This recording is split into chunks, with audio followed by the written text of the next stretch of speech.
Good evening, baseball fans. How you doing? We got some breaking news. The other good arm from Japan is off the board. Shota Imanaga heading to the Cubs. The Cubs are awake, everybody.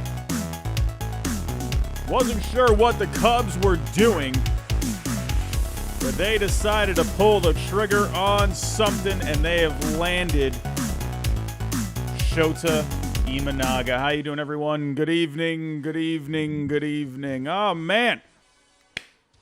It's nice to see the Cubs do something. I was waiting for the Cubs to wake up. I'm waiting for my Red Sox to wake up, too, a little bit. But the Cubs have been very quiet this offseason, and here we are. Getting a mid-rotation guy in Shota Imanaga. And let's be real. I think it's just nice that we finally have something happening. Goodness gracious. I know we had Teoscar Hernandez Sunday night. I believe that was the night, right? But, man, it's just been so quiet. It's nice to see that they're doing something. We had been seeing some reports earlier today about Imanaga. I'm actually pulling these up right now. I was working on a video, and then all of a sudden this broke, and it's like, okay, well, I was already at my computer. I was like, okay, we can get ready for this. So, but we had some reports earlier today. The team that I thought was going to land Imanaga for a little while now was the Giants. I really thought the Giants were going to be a team that he could end up going to, and then they get Robbie Ray, and after that happened, I'm thinking, man, well, I don't know. Do they go this route now? You know, Robbie Ray isn't going to be back until probably after the All-Star break, but, you know, it kind of just figured, are they going to go after, you know, another left-handed guy that's in his 30s? Is that really something they want to do? And funny enough, you know, we had seen earlier today from John Heyman that the Cubs and the Red Sox were seen as very much in play on left-hander Shota Imanaga. And then right after that, he actually put out, hearing now that the Giants are also looking elsewhere, so they are not one of the 5 finalists, which was pretty funny because we had from Mark Feinsand a couple of days ago saying that the Giants were looked at as the favorites even after they had signed Robbie Ray. And I even posted a little video on X. I gotta start saying X. We have to just start saying X, everyone. We can't just dwell in the past of Twitter. We have to start getting used to saying X. I do wish it was had some more syllables to it. It doesn't feel very natural to say. I don't know. X, whatever. But I had put like a little video basically just kind of making fun of all of the bad reporting there has been this offseason. There has been plenty of bad reporting this offseason, and that was one example. Mark Feinsand saying that the Giants, all eyes or everything was pointing to the Giants being the favorite to land Shota Imanaga. And I'm thinking, wow, really? They're the favorites? Okay. Well, were they the favorites maybe before Robbie Ray? I don't know. But one part of me always just never overlook the Cubs, right? Because the Cubs, it's like they got to do something. And when you take a look at the Cubs rotation, it has not been updated yet with Shota Imanaga. But the one thing with the Cubs, you know, you don't have Marcus Stroman now. Sure, you know, you got some younger guys in Jordan Wicks and Javier Assad, but you know, Justin Steele had a really good season last year. Jamison Tyone, kind of a bummer of a season last year. Hendricks looked better last year. He did miss some time, but just felt like they needed something here, you know, and, you know, after losing Stroman, who I thought, you know, maybe could have gone back at some point, but who knows where Stroman is even going to go at this point. I just figured, you know, why not the Cubs? Why couldn't they go get a guy like this? And even with Craig Breslow heading to my Red Sox, you thought, well, hey, the Cubs, obviously Craig Breslow, he brought a lot to the pitching development side of things, the pitching analytics side of things. Just because he's gone doesn't mean that they're going to change as an organization, right? So he brought a lot of stuff to the table there. So you got to think, you know, with all of the pitches that Shota Imanaga brings to the table, as well as, everyone looks at the stuff on the fastball despite the lack of velocity. I'll get to the scouting report here in just a little bit, but there's that certain shape to his fastball because of his height and the way the fastball moves. That intrigued a lot of guys out there, especially on the analytical side of things. So, what you're looking at with Imanaga is really, a 3-4 in your rotation. You're not really looking at too much more than that, according to the scouts. So either way, it's a solid arm to get. He's had success, a lot of success in Japan. The one thing that held him back in Japan a little bit were the home runs, which in Japan, they kind of have like a bit of a dead ball, right? So a lot of home runs given up in Japan is a little alarming. And he was giving up 1 home run per 9, which is a lot in Japan. And come over to the major leagues, and you're looking at maybe even double that. Now, the thing with Imanaga, a lot of the home runs he gave up were on the fastball, which happens to be the pitch that kind of makes the aura of Shota Imanaga.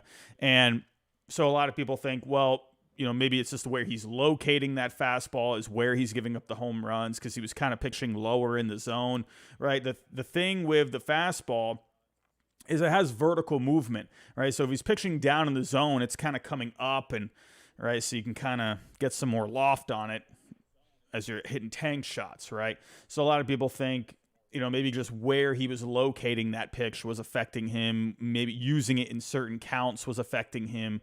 So people don't seem to be necessarily, at least from what we hear from scouts and whatnot, from what we've read, they don't seem to be too worried about the home run ball, as long as they can adjust where he's using the fastball in the count and where he's locating it. That's another good thing with Imanaga, is his command is off the charts. He's going to throw a ton of strikes. Fangraphs, they give him a 70 command.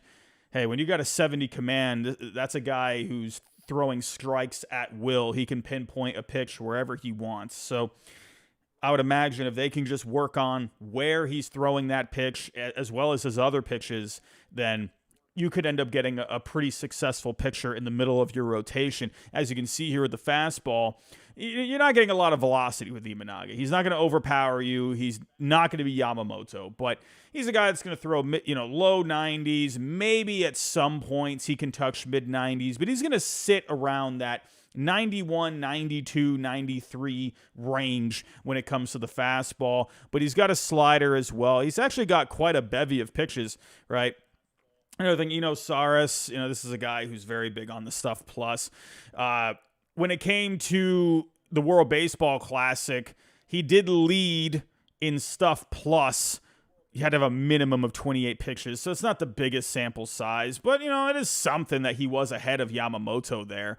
But, when you look at Imanaga, you're getting really smooth mechanics, a repeatable delivery, very just easy-going delivery. So I honestly think he's going to be pretty healthy moving forward. There's just not a lot of... He's not really just putting a lot of stress on anything. Just a nice, repeatable, easy delivery, right? He's getting a lot of leg drive there, so that's really going to help. Even though he's not throwing very hard, he's still using a ton of leg drive, so he's not using a ton of force on the arm, right? And so, like I said, with the fastball, right, you're going to be sitting around that 92 mile an hour range. And again, that is the big thing with Shota Imanaga. It's the carry or the vertical movement that it has. And he gets a lot of comparisons to Nestor Cortez. And actually, in just a second, I'll go pull up the leaderboards when it came to vertical movement with the fastball. Nestor Cortez is a pretty good comp for Imanaga. You never know what a guy from Japan is going to do over the major leagues, but I feel like just with the advance that we've gotten in the analytics as well as the technology, if these guys out there, especially the pitching focused guys, are big on him or they feel like he's going to succeed, I trust that. I feel like he's probably going to end up being fine. But one comp that I think is probably the closest one is Nestor Cortes, right? Cortes had a really good year a couple of years ago. Now, I'm not saying Imanaga is going to have that, right? He had some problems last year with injuries. But for the most part, if Nestor Cortes is healthy, I think this is a guy that, let's say, regular season, yeah, he's going to be a guy that you can give the ball to. But let's say you get to the playoffs. He's a guy that, maybe you start like a game 3, game 4, more of a game 4, I would say. I think you'd be okay handing him off, in a game 3. Someone that you could give the ball to, that you can trust in a playoff game, but you're not going to count on him to dominate a playoff game. Someone that can maybe give you like 4 innings, maybe 5, right? He can kind of keep you in the game in a playoff game. Regular season, I think he's a guy who can take the ball every 5th day. He's going to go out there and pitch, and he'll give you an okay season. That's how I see Shota Imanaga personally. I guess I know we all like to look at the numbers, but I'm also thinking playoffs too. What game would he pitch in a playoff, right? That's the way I see it. So, yeah, Cortes, I think you could say the same thing about Cortes. If you give him the ball in a playoff game, I think you're like, all right, cool. All right, we got Nasty Nestor on the mound. All right, let's go. 4 innings, 5 innings. That's how I see it. But with Imanaga, you're getting a lot of other pitches as well. Let's kind of go through these. So he's got a slider as well. It's going to be around that 80-mile-an-hour range. It also has another variation, more of a sweeper, which you're seeing a lot in today's game. And then he's got the splitter. This is one thing that could be interesting with him, where if you go back to Masahiro Tanaka when he first came over, there was a bit of an issue with him when it came to his splitter, right? Because the ball is a little different over in Japan. It's a little more tacky over in Japan, where it's going to be a different feel coming over to the major leagues. So Tanaka actually had problems when it came to the grip, right? And it took him a little bit to adjust, so I wonder if that's going to take some time, right? But he's got some different forms. So he's got the splitter, more of, I guess, I'd say a normal changeup as well. But he's got something there. He's got a curveball, has some sweep to it. They describe, and I'm on sportsinfosolutions.com, so if you want to read this for yourself, go for it. They describe it as having a lazy arc. So maybe the curveball is not really the best pitch. Maybe something to kind of just change pace a little bit, give the batter a bit of a different look. He can also mix in a cutter. But you're really looking at a fastball, slider, and a splitter. All right, those are the big things that you're seeing, and a slider sweeper, right? But the big thing with Imanaga, it's the way the fastball moves, right? And as you can see here, they're saying 20 inches of induced vertical break, IVB for short. So basically that just means it's, despite the velocity, it's got some life on it, right? It's doing some weird things in the strike zone that can be hard to pick up, right? And again, this is if there's days where the location is off with it, if there's days where he's just not really able to pinpoint it where he wants, well, then there could be some issues and there could be a lot of bombs off an Imanaga fastball. So keep that in mind. But if he can throw it where he wants to, then I could see him having a lot of success. So, and actually, let me pull up here the StatCast leaderboards. I had these pulled up the other day, and I thought it was pretty interesting because you can see the different pictures that are in the game, where you can see pictures that have like that similar carry on the ball. So actually, while I'm pulling this up, everyone, if you can, hit that like button for me. That's going to help out with the algorithm. If anyone is new, I did put this on X, and I'm sure there could be a new face in here. If you're looking for more baseball content, we're talking baseball here pretty much every day. I didn't go live last night, and there was just nothing to talk about. But now we got something to talk about, and it feels pretty good. So here we go. Let me pull up the left-handed pictures here. And let's just go 500 pitches. Okay. All right, let's go 200. 200 pitches. So for left-handed pitchers from the left side, let me do 500 pitches because I want to get rid of the relievers. I want to look more at the starters. All right. So someone like Andrew Heaney, right? Andrew Heaney, that's I don't mean this in a bad way. I mean this honestly in a complimentary way. The nerds out there, they love Andrew Heaney because he's just got some stuff that dances around, right? So Heaney's a guy where, yeah, you got similar fastball action, right, coming from the left side. Matt Strahm, this was a guy on the Red Sox, right, just a couple of years ago. I liked Matt Strahm. He had some pretty good stuff, and he had that life on the fastball. Cole Reagans was a guy, right, really broke out last year. This is a guy that's really made him successful. The big thing with Cole Reagans, though, a lot more velocity, right? Heaney, Strahm, definitely more velocity. McClanahan is a guy. Luzardo is a guy. But if you're looking at guys that throw less velocity, you're looking at more someone like a Cody Bradford. You're looking at someone like a Nestor Cortez, right? And another example could be Tyler Anderson, right? And Tyler Anderson kind of, he didn't look all that great last year. But those are just a few examples of guys that have that movement on the fastball, but not a whole lot of velocity, right? So, yeah, you're hoping he's probably not going to be like Tyler Anderson. That would be nice. So your hopes are more he turns out to be like that 2022 Nestor Cortez. Maybe somewhere in between like an Andrew Heaney. Well, actually, Heaney, now that I'm looking at it, he was averaging 92.5 miles per hour last year. So I take that back slightly. So, yeah, you're hoping for maybe some results like Heaney, Cody Bradford, too. Another thing, too, it's also the height of the pitcher, right? Nestor Cortez, the reason he's a pretty decent comparison is because he has a similar height. He's right around, 5'11", while Shota Imanaga is 5'10", while those other guys have some more height. And the reason that could be important, right? It's just because of where you're releasing the ball, right? So if you're a little shorter, right, it's coming at you from a different angle, right? Whereas a guy that's like 6'4", 6'3", well, now you're getting a little more downward on the release, right?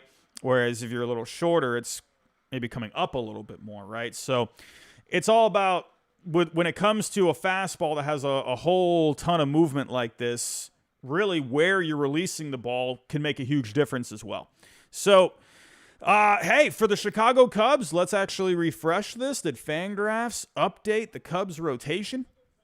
What do we got going on? Did they update it? They did update it. Imanaga is now the number 3 in the rotation. So this bumps Javier Assad to the bullpen as of right now. So you're looking at a rotation of Justin Steele, Jameson Taillon, Imanaga, Hendricks, and Wicks. And you know what? I think that looks pretty nice in the middle of that rotation. So for the Cubs, I think it's a solid signing. I'm still waiting for... Did we get the details on the contract? I am still waiting on something. Did I miss it?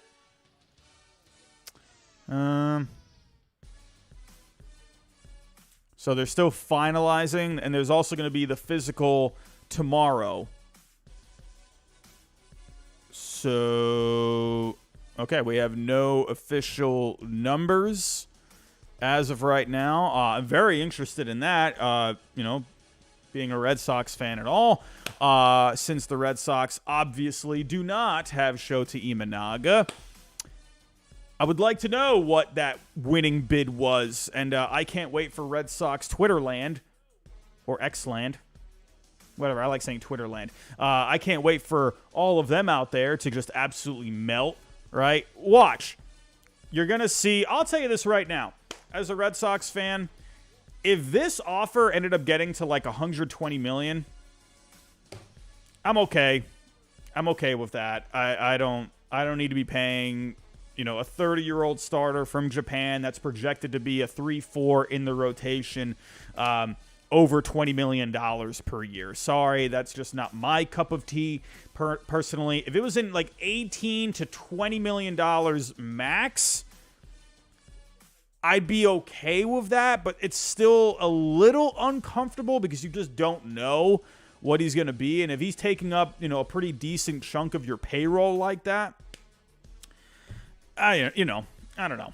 But it's going to be interesting, for these other teams. We had a lot of other teams in contention here for Shota Imanaga. Like my Red Sox. I guess the Giants are out of it. The Angels were in it at one point. The Yankees had backed out of it a little while ago. So where do the Red Sox go from here? Where do the Angels go from here? Well, for a team like the Angels, right, I think you just still stick to plan A, and plan A seems like all along it has been Blake Snell. That seems to be the number one target for their rotation. So we'll just have to wait and see on the Angels. The thing about the Angels is that you have Artie Moreno, and look at all the money that Artie Moreno's wanted to drop before. You say what you will about how bad the contracts turned out, but Artie Moreno's okay with spending some money. So right now, Fangraphs has the estimated payroll for the Angels right around $154 million. Maybe add in like $10 to $20 million on top of that for medical expenses and whatnot, because those usually get left out of these things. So you still have quite a bit of flexibility here if you're the Angels. So yeah, you could definitely go after someone like Blake Snell. Maybe, I know Jordan Montgomery is rumored to probably be heading back to the Rangers. We'll just have to wait and see how that unfolds.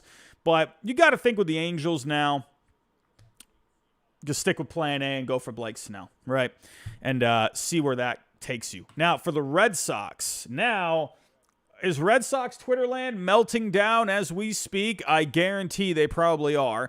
But now this is interesting for the Red Sox because, now, granted, I will say this, right? I was okay with getting Imanaga as a Red Sox fan. I was completely fine with it. I was okay with it. I'll be honest with you. The idea of Shota Imanaga a little while ago at Fenway Park scared the absolute crap out of me, just because I'm just thinking, because he has been more of a fly ball pitcher in his career. Would that have been the best fit at Fenway Park? But then someone pointed out to me on X that, remember, Fenway Park, it might be quite the hitter's park, right? The park factor on StatCast is near the top. Is it the first one? I can't fully remember, but they're definitely near the top, if not at the top, when it comes to park factor. But for home runs, they were actually in the bottom half. So maybe Imanaga could have had some success there. And to be honest with you, if Breslow, was going after him, then that tells me that he was probably thinking he would be completely fine at Fenway Park for half a season. So, however, I did warm up to it a little bit, once I saw all of that. I'm thinking, you know what? I'm okay with it if he's in that 3 or 4 spot in the rotation, but you still need a number one at the end of the day. I don't care, if Imanaga is in this Red Sox rotation. You need a number one.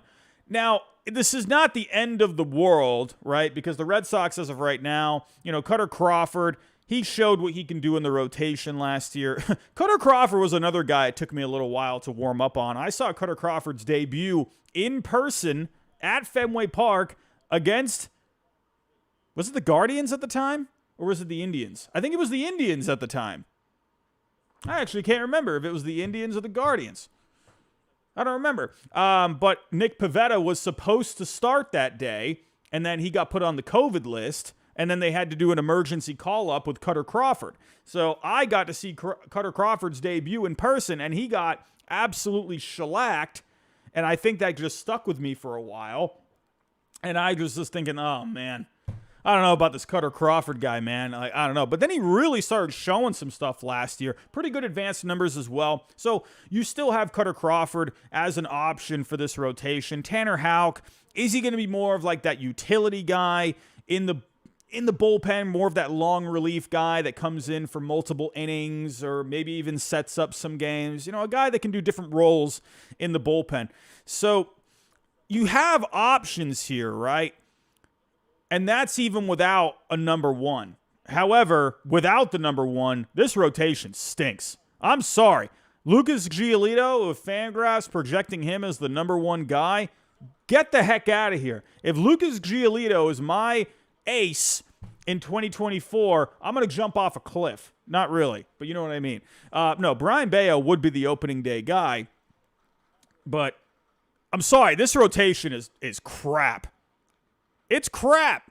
You need someone at the number one spot. Where do the Red Sox turn here? Listen, if the Red Sox are swinging and missing right now when it comes to all these free agents, I still think you got to go get Jorge Soler. Listen, I would like to keep Masataka Yoshida on this team. I really would. I love Masataka Yoshida. But it could make some sense. Well, now, actually, if you're not going to get Imanaga, maybe you don't have to get rid of Yoshida. However, I will say this. If you got Jorge Soler in this DH spot, I think it makes it a little bit more balanced because Jorge Soler can go in the middle of the order. I personally don't see Yoshida as a middle of the order guy, at least as of right now. That definitely could change once the season starts and Yoshida maybe kicks it up a notch. But I feel like Jorge Soler, as of right now, based off of what he's been able to do, is a better fit, not a better player than Yoshida. Don't want people to take that out of context. Just simply, he could be a better fit. So, that's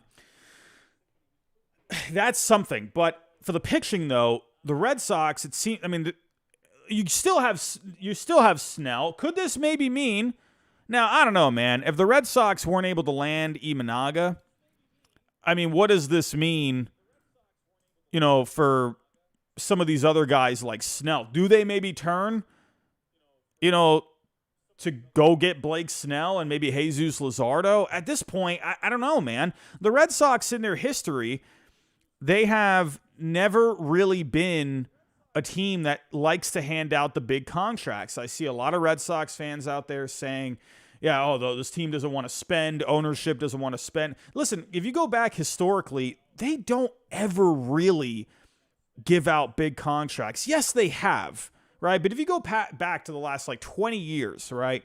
Yes, you've had some big names that you have signed, right? JD Martinez, that was the most recent one for a 5-year deal. Pablo Sandoval was obviously a horrific deal. David Price, obviously.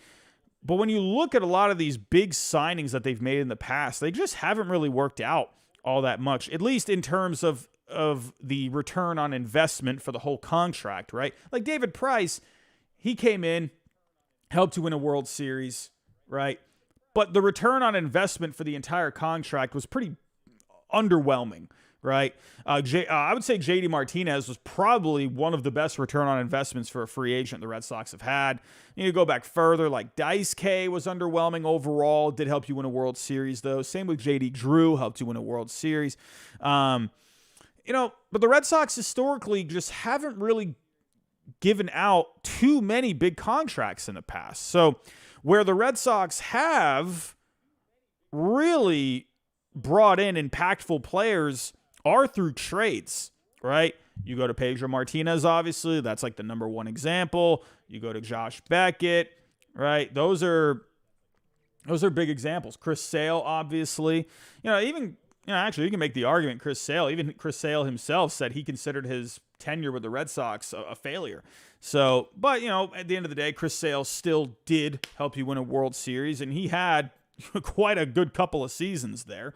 So I believe the Red Sox at this point, and again, I'm not trying to make this all about the Red Sox right now. The Cubs, yes, obviously the Cubs, that's going to be great for them. I think it's going to be a solid addition for the middle of their rotation. But the Red Sox, at least in my opinion, were probably the runners up here. So before I do, let me actually talk about the Cubs really quick. What else could the Cubs do? I'll get back to the Red Sox in a little bit because I want to make sure I talk about the Cubs. So the Cubs, they still need a bat here, right? And obviously the most glaring one, I know Tauchman had a decent season last year. He had a decent on base at 363 over 400 plate appearances, but Cody Bellinger is the guy that you need to bring in. So you got to bring him back, in my opinion. If you don't get him, I'll be honest with you. I actually did a video yesterday on Masataka Yoshida if there were some trade possibilities. I feel like the Cubs could be one. All right, the Craig Breslow, he knows the Cubs system very well. Maybe he sees something that he would like to bring back if the Cubs were to take his salary. But I would see Masataka Yoshida as more of a fallback option for Cody Bellinger, right? If Cody Bellinger ends up going elsewhere, what's funny? Someone suggested to me, why not the Rockies? Could you imagine if the Rockies, after Chris Bryant a couple of years ago, and then 2 years later, they just out of nowhere just pick up Cody Bellinger? I would die laughing. That would be the funniest thing. Honestly, I mean, would we really be surprised at that? I don't know. I honestly think Cody Bellinger probably heads back to the Cubs, I would think. Right? It seems to be a pretty good fit. Could the Giants? Maybe. I feel like the Giants could use another bat. But to me, I think if you were to obviously address something else on this team, it's Bellinger, and maybe even something else. Matt Mervis right now is listed as the first baseman. Matt Mervis, he came up last year. There was a bit of excitement for him, but ended up not really doing all that much. Could they go with a Rhys Hoskins? Could they go with something like that? If we were to take a look at the remaining free agents here, I think Rhys Hoskins would be a great pickup for them, man. Awesome pickup that would be. So, where are we here? So, Rhys Hoskins, that's definitely the top option at this point. Could you bring in someone like Justin Turner? Something like that. I could see something like that. But I think the next order of business for the Chicago Cubs is to add a bat or two. I think 2 bats would really go a long way, honestly, because your offense, if you bring back Bellinger, you essentially have a pretty similar offense to last year, if not exactly similar. So I would think if Bellinger and then Hoskins came on board, well, then that Cubs offense would look really good. I think the rotation would be okay. Bullpen would be pretty solid for the most part. So that's what I think the Cubs need to do. A couple of bats, and I think they're in business. There. So as for the Red Sox, so right now, I know it says 177 here right now, but Red Sox payroll on X, he actually says it's more around 200 million when you factor in medical expenses. So right now, for the Red Sox, listen, I still think, even though you swung and missed on Imanaga, I still think that means, Kenley Jansen is still going to be up on the board for a possible trade, and I still think Yoshida could be too. So, because if you can get rid of at least half of Kenley Jansen's salary, let's say you eat half of it, that's $8 million. Yoshida's making 18.6. So I think, if you can clear out almost 25 million with those two, well, now you're looking at a payroll around like 175 or so, like right around that range. So that gives you some room to really go land maybe someone like a Blake Snell at the top of this market, right? Snell, he's not going to be cheap, right? But you got to think here, what are the Red Sox looking to do? Well, what are they? I mean, to me, you can't go into a season with Lucas freaking Giolito as your FanGraph projected number 1 starter. Stop it. I don't want to accept it. I'm not going to accept it. I'm not. I'm a happy-go-lucky Red Sox fan. I have been a guy that has always kept the faith. I know that sounds cringy, but hey, that was back in 2004. Keep the faith. I know I got some of you in here that were a part of that gang back in the day in 2004. I'm always a Red Sox fan that looks at things like a glass half full kind of a guy. But, man, if they don't go get a picture, I'm going to start really getting crabby, man. I'm really going to get annoyed at it. So, what did Chris Cotillo just say? The Red Sox will be announcing a transaction tomorrow. We have it fully covered because Mauricio Rivera's 7-day DFA window is up, so they will be announcing if he was traded. Okay, whatever. All right, so we'll have to see. To me, if it was me, if I'm playing MLB The Show and I'm running the Red Sox right now, what's the next move I make? Honestly, the first move I make is I try to get rid of salary. If I want to stay under a budget, right? Reported budget last year was 225. If you're looking to stay under that, then I know Red Sox fans are not going to like, trading Yoshida. and I love Yoshida, but if you want to make a complete team, right, that's a little bit more well-rounded, in my opinion, I feel like trading away Yoshida to clear cap space, maybe even get something back, and I could actually maybe see that too. Maybe the Red Sox, in a Yoshida trade, now that you missed out on Imanaga, maybe you could turn to another team and maybe bring back a pitcher in a trade. One idea I came up with was maybe a deal with the Angels. It'd be, I'd wonder how the Angels would fit Yoshida into their lineup. Because right now you got Rengifo at second base, and you got Drury right now listed for DH. So you'd have to figure out something there. But maybe you could do something with the Angels. Maybe you could get back maybe like a Silseth. Maybe if the Angels do sign someone like Blake Snell, maybe they could be willing to give up maybe even someone like Patrick Sandoval in that rotation if you send them Yoshida. And wouldn't that be funny? I mean, Ohtani going elsewhere, and then they go get another really good Japanese hitter in Yoshida, and there you go. There's the replacement for Ohtani. So maybe the Red Sox can get creative there, bring back a starter for the rotation with Yoshida. You'd probably have to eat some of that contract, to be completely honest with you. So if you want value back in return, Yoshida right now, pretty solid season last year, but compared to what he's making in terms of salary, he was a little bit above water with, compared to, what he produced on the field compared to what he is getting paid, right? But if you want more value in return for Yoshida, you're probably going to have to eat a little bit of that salary. Maybe like $3 million per season, $12 million total, something like that. And then maybe if you put a prospect with him or something, maybe you can get back a decent pitcher for the rotation. So, but to me, I would say if Yoshida ends up getting moved, Soler would be the number one guy I'm going after. Craig Mish, Marlins guy on X, Marlins reporter, said today, he responded to someone else today asking about Soler, saying, Soler, it looks like he's going to get a 2-year deal with another team that's not the Marlins. And he said if he wants to come back on a 1-year deal on a hometown discount with the Marlins, he'll do that. He probably won't do that. But that's what the Marlins would probably offer him. So right now, 2-year deal. Red Sox, Jared Carrabis said, no more than 2-year deals for players, according to, what he's hearing out there. Hey, Jorge Soler on a 2-year deal. I say give him 16, 17 a year.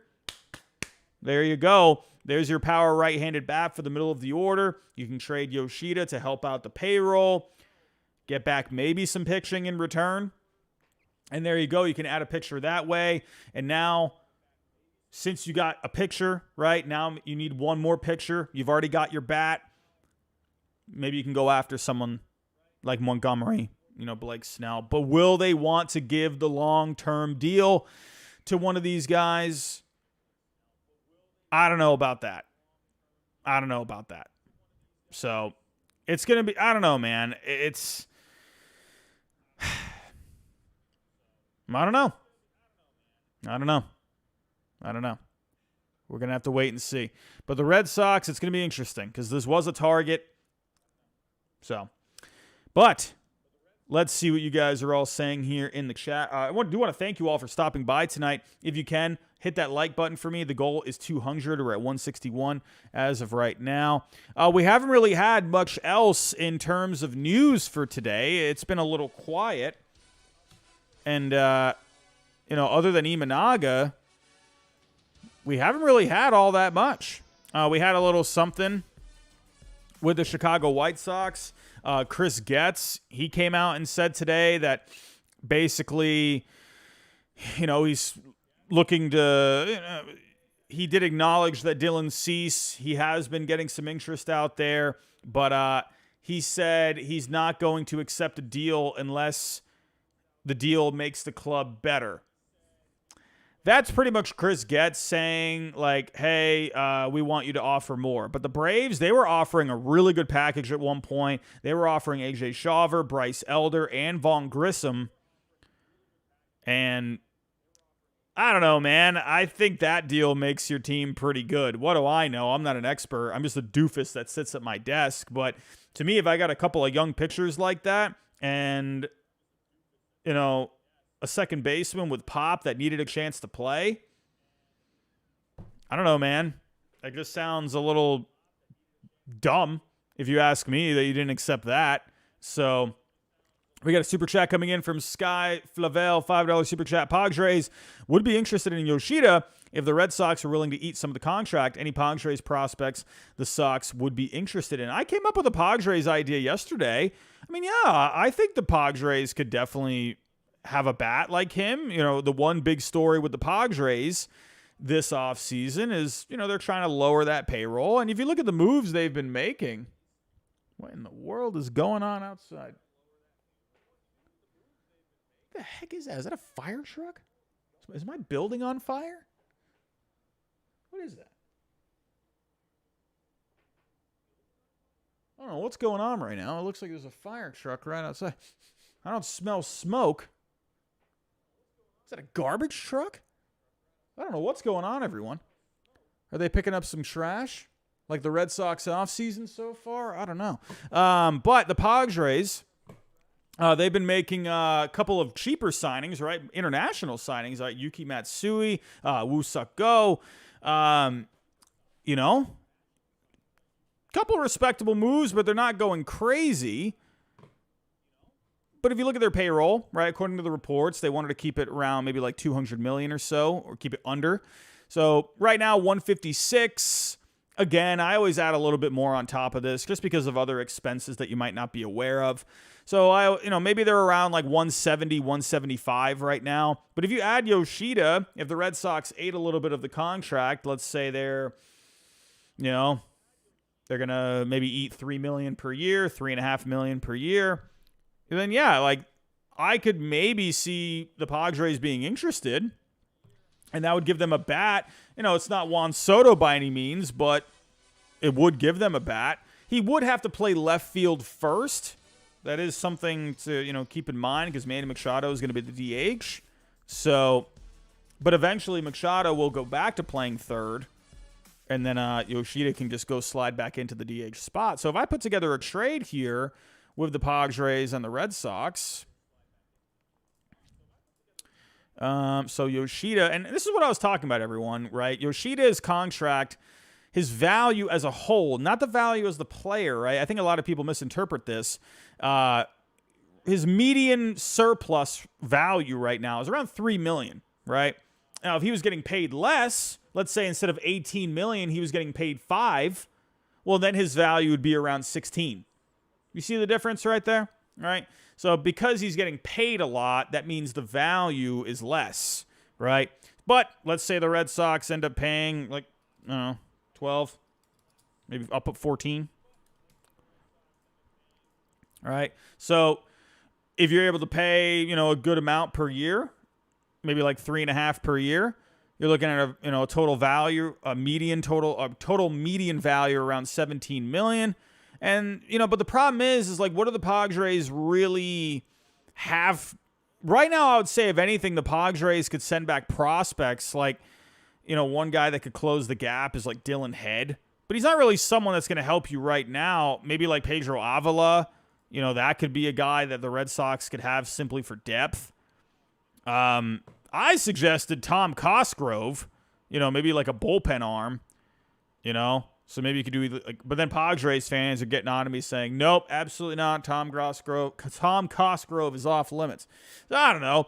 Maybe they could piece together something.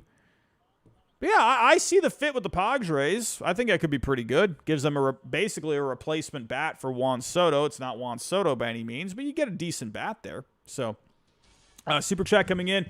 Justin Sutterfield, $4.99. Why is nobody talking about Tanner Scott? Seems like a perfect fit for the Dodgers. Blockbuster for him and Jesus Luzardo. Yeah, listen, man, I would love. I'm going to be on the Jesus Luzardo train for a long time, right? Until something happens.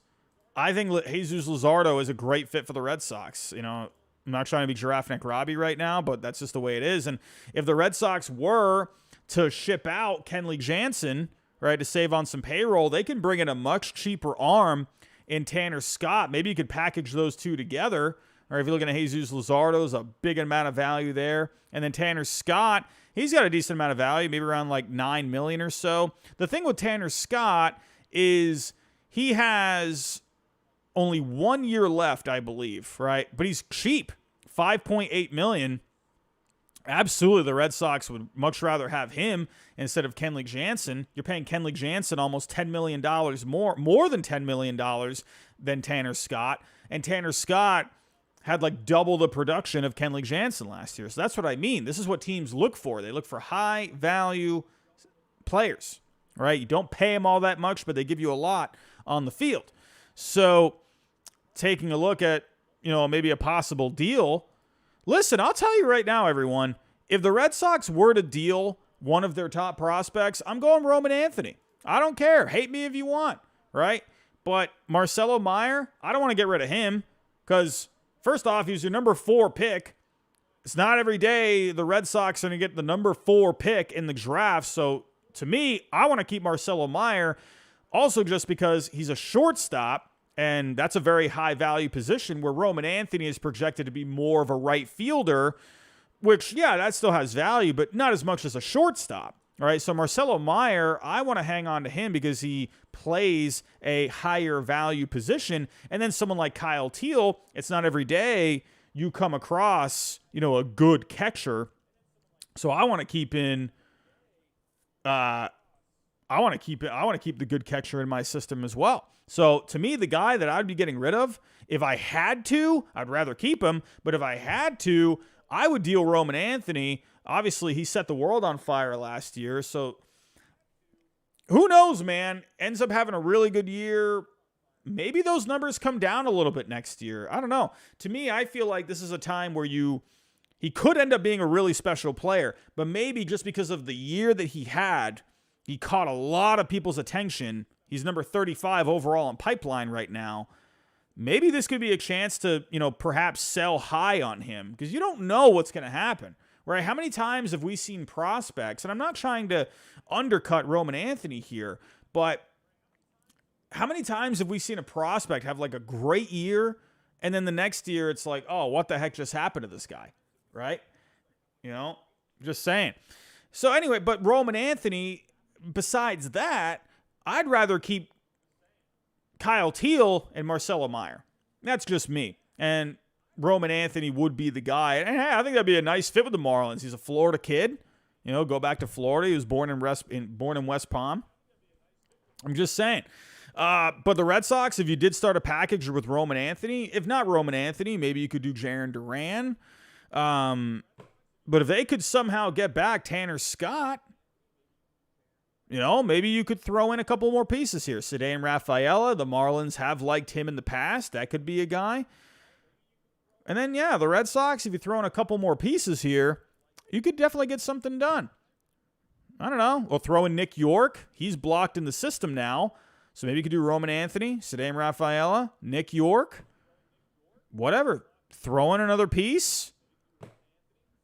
Take your pick. I mean, would Red Sox fans do this?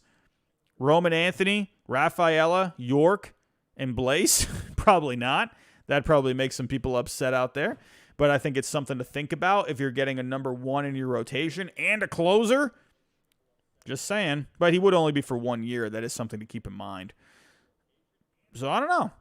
Maybe you could throw in maybe someone like Emmanuel Valdez. Maybe you can throw in a pitching prospect like Wickelman Gonzalez. Something, I think it would be easier to get Luzardo. I think it would take a lot more. But listen, with the Marlins, listen, they got a new GM now from the Rays. Don't be surprised now if you could see Tanner Scott end up getting moved. Right? Sell high while you can. Just saying. So, yeah, I think there could be a scenario. If you did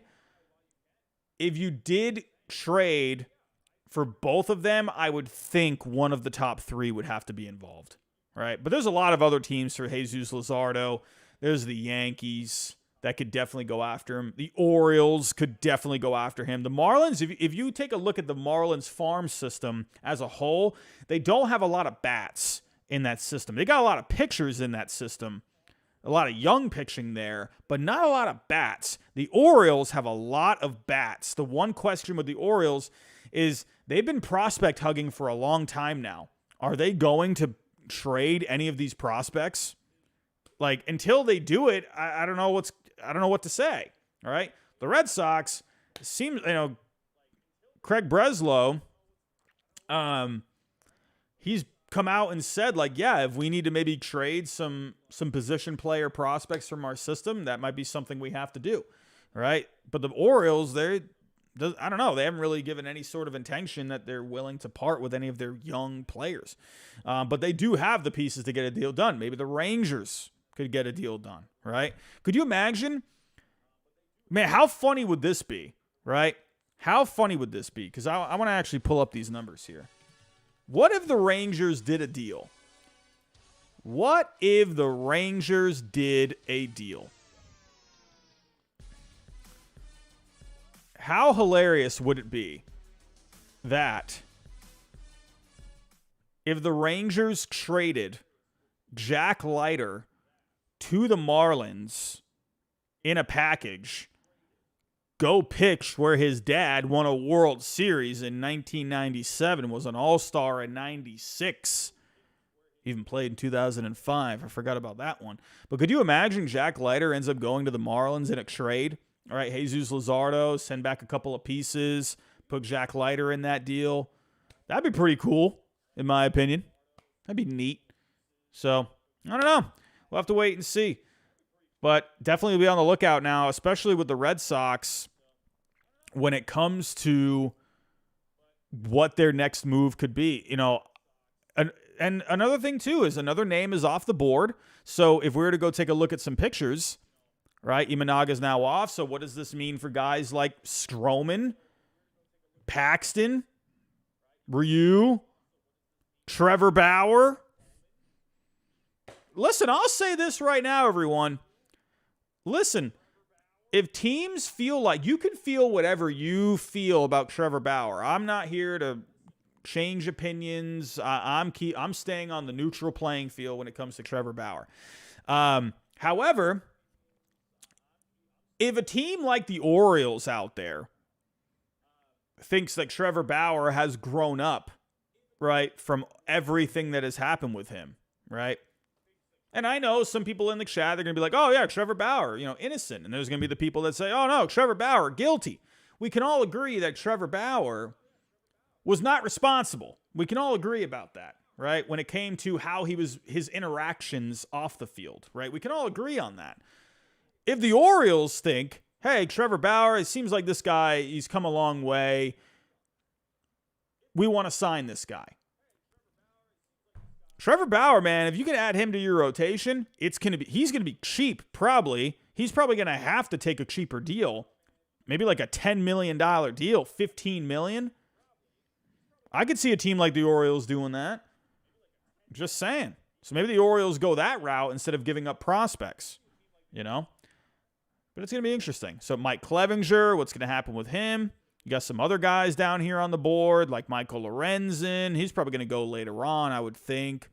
But yeah, Imanaga now, that's besides Blake Snell and Montgomery, he was arguably the best arm left, and besides Stroman, too. But it's going to get really interesting with Snell and Montgomery. My guess is Montgomery probably just goes back to Texas now that they have money. Snell, I don't know what's going to happen with Snell. Now that the Angels didn't get Imanaga, they were in the hunt. Do they just turn their attention to Snell? Do the Red Sox surprise everyone and go get Snell? I don't know. D-Rod in the chat. If the players want him back, Bauer will be back. Not one player has publicly supported Bauer. Come on, D-Rod. Did you not see the Mookie Betts stuff? Did you not see the Mookie Betts stuff? That was kind of big news, man. When Mookie Betts came out and said that he thought Trevor Bauer was a great guy. That was a big thing. D-Rod, how did you miss that? Were you asleep that day, D-Rod? Did you fall asleep? But no, there are multiple players out there. Billy in the chat, Garrett Cole does not hate his guts, right? At least according to Bauer himself. He says him and Garrett Cole have had multiple conversations over the past several years when they both went to like UCLA events, right? He says there's no bad blood between the two, right? We got to kind of stop with like these little like, oh, Garrett Cole hates him. These players hate him. It's not true. It's media getting into your head, everyone. It's media, right? People just like to spread stuff, and people start to eventually accept it as truth, and it's just not the truth, right? Anyway, I could ramble on all day. I want to come on here and just talk about Shota Imanaga. Overall, I think it's a great signing for the Chicago Cubs. Is it going to be like a barn burner kind of a signing at the end of the day? No, I don't think so. But I think it's a solid signing, and it's nice to see the Cubs waking up, doing something. So that's overall, I think it's a good sign for Cubs fans because this team was asleep. Did not know what was happening. But I think the next thing for the Cubs, definitely going to be a bat or two, I would think. Everyone, that is all I have for tonight. I do want to thank you for stopping by. Thank you to those who dropped a super chat for me. Greatly appreciate that. But hopefully we start to see the wheels moving a little bit more on this off season. That would be wonderful. But everyone, if you can on the way out, hit that like button for me. And if you are new, think about subscribing. And everyone, I'm going to be doing a few more videos this coming week. I got a video on Jesus Luzardo, Dylan Cease, Shane Bieber, as well as Trevor Bauer. Look out for that one as well. Everyone, have a good rest of your night, and I'll talk to you next time.